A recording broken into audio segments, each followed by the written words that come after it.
Bab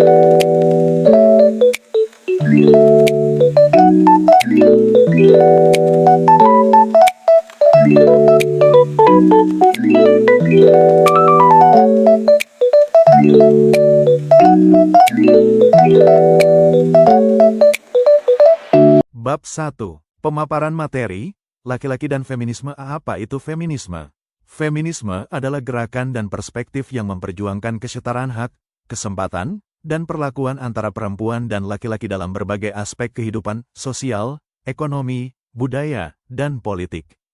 Feminisme bukan gerakan untuk mengunggulkan perempuan, melainkan untuk menghapus ketidakadilan berbasis gender. B. Mengapa laki-laki relevan dalam feminisme? Ketimpangan gender tidak hanya berdampak pada perempuan, tetapi juga pada laki-laki. Norma maskulinitas tradisional sering menuntut laki-laki untuk 1. Selalu kuat dan tidak emosional. 2.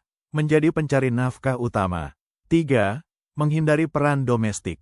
Akibatnya, laki-laki juga mengalami tekanan psikologis, keterbatasan ekspresi diri, dan stigma sosial. C. Peran laki-laki dalam feminisme.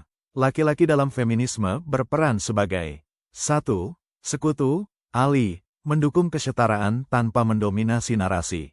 2. Pendidik, mengedukasi sesama laki-laki tentang isu gender. 3. Agen perubahan, menolak kekerasan, diskriminasi, dan stereotip gender. 4. Teladan, berbagi peran domestik dan menghormati pilihan perempuan. Dengan keterlibatan laki-laki, feminisme menjadi gerakan yang inklusif dan berkelanjutan. Bab 2. Studi kasus, ayah rumah tangga dan stigma sosial. Di Indonesia, masih ada stigma bahwa laki-laki yang memilih menjadi ayah rumah tangga dianggap kurang maskulin atau tidak bertanggung jawab.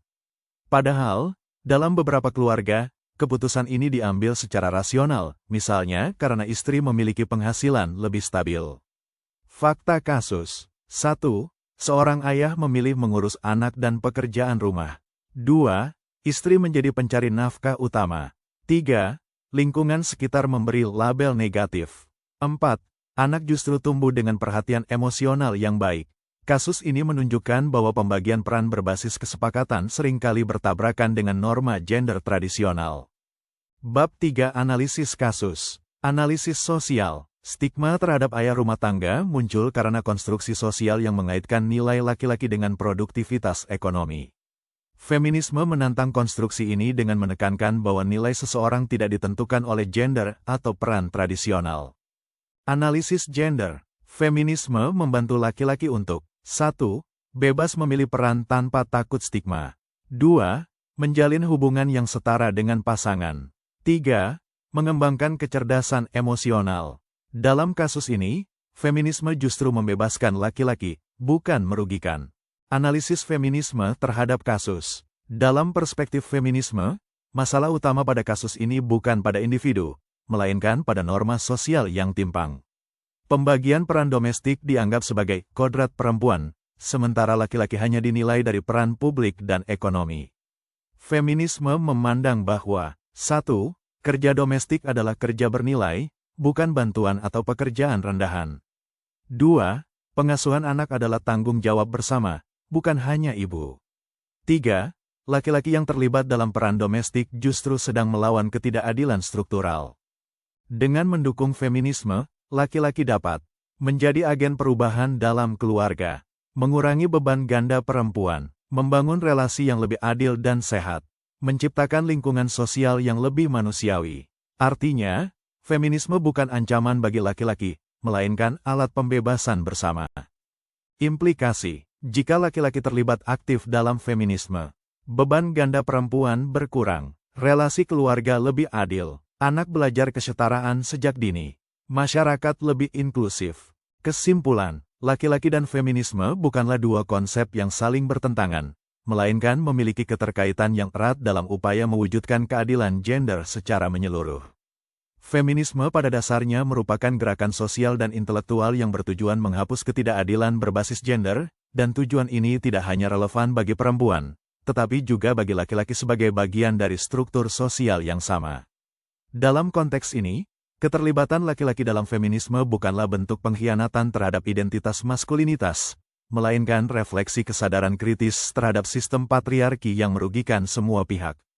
Patriarki seringkali menempatkan laki-laki sebagai pihak yang diuntungkan secara struktural, namun pada saat yang sama juga membebani mereka dengan tuntutan maskulinitas yang kaku, seperti keharusan untuk selalu kuat, dominan, dan tidak menunjukkan emosi. Feminisme membantu laki-laki memahami bahwa konstruksi sosial tersebut bukanlah kodrat biologis, melainkan hasil dari sistem budaya yang dapat dikritisi dan diubah. Dengan demikian, feminisme memberi ruang bagi laki-laki untuk membangun identitas yang lebih sehat, egaliter, dan manusiawi. Keterlibatan laki-laki dalam feminisme juga berperan penting dalam mempercepat perubahan sosial. Sebagai kelompok yang selama ini memiliki posisi dominan dalam berbagai institusi, politik, ekonomi, hukum, dan budaya, laki-laki memiliki tanggung jawab moral untuk menggunakan privilese tersebut guna mendukung kesetaraan gender. Dukungan ini dapat diwujudkan melalui sikap reflektif, penolakan terhadap kekerasan berbasis gender, pembagian peran domestik yang adil, serta keberanian untuk menantang praktik dan narasi seksis dalam kehidupan sehari-hari. Dengan demikian, dapat disimpulkan bahwa feminisme bukanlah gerakan yang memusuhi laki-laki, melainkan menawarkan visi masyarakat yang lebih adil, setara, dan bebas dari penindasan gender.